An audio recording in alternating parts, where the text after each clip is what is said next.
Surah Quraysh, a story of gratitude, pride, and forgotten mercy.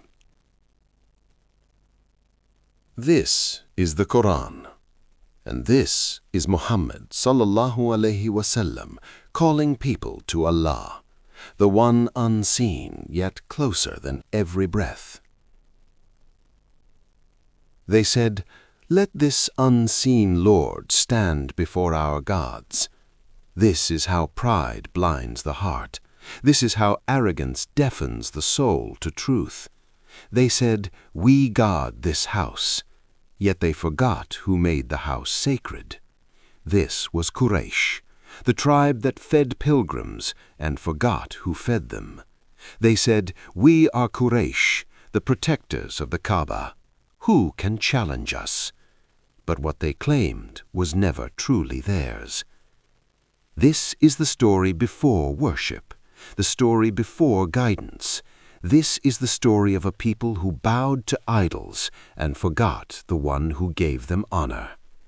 This is Surah Quraysh. In many Muslim homes, children memorize the Quran, verse after verse, word after word, sometimes with understanding, sometimes without. The short surahs are memorized quickly, li'ila fi Quraysh. We repeat it, we carry it on our tongues, but how often do we carry it in our hearts? What is Surah Quraysh? Why was one tribe addressed by name? Why did Allah speak directly to Quraysh? This surah is not just recited. It exposes a story every child can read, yet few truly understand. Long before Quraysh wrapped themselves in pride, there was hunger, a hunger so deep the desert itself seemed to cry. Children weakened, wells dried, the valley of Mecca fell silent. Inside the Kaaba stood hundreds of idols. Men and women pleaded to stone for rain and bread, but stone does not answer, stone does not feed.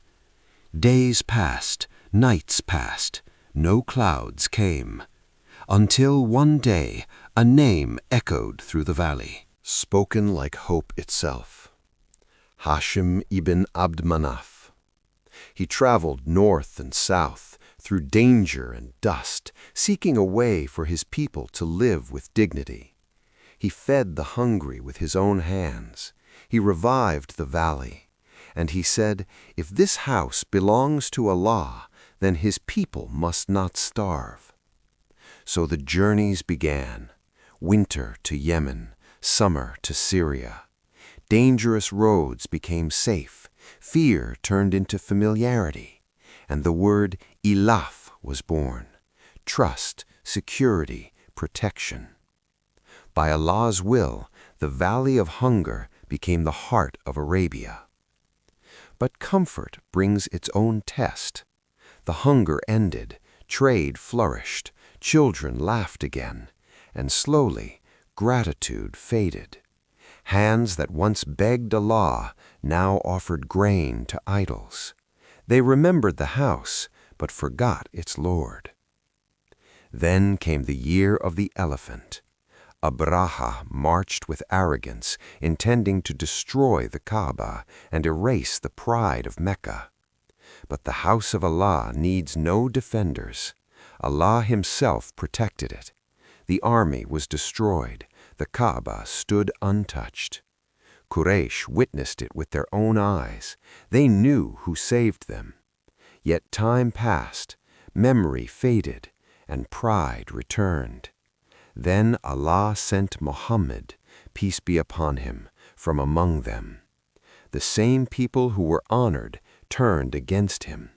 They used the wealth Allah gave them to fight his message.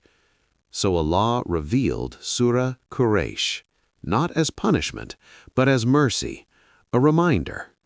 Let them worship the Lord of this house, the one who fed them when they were hungry and gave them peace when they were afraid. Surah al-Fīl showed Allah's power. Surah Quraysh revealed his mercy. Their safety was never from their strength. Their honor was never self-made. It was a gift. And centuries later, this surah still speaks, because Quraysh is not just a tribe, it is a mirror. Allah feeds us, protects us, shelters us, yet how often do we forget who provides? We trust our careers, our income, our plans, the same way Quraysh trusted their caravans. Surah Quraysh is not history, it is a reminder. Gratitude before arrogance, humility before comfort. So let them worship the Lord of this house.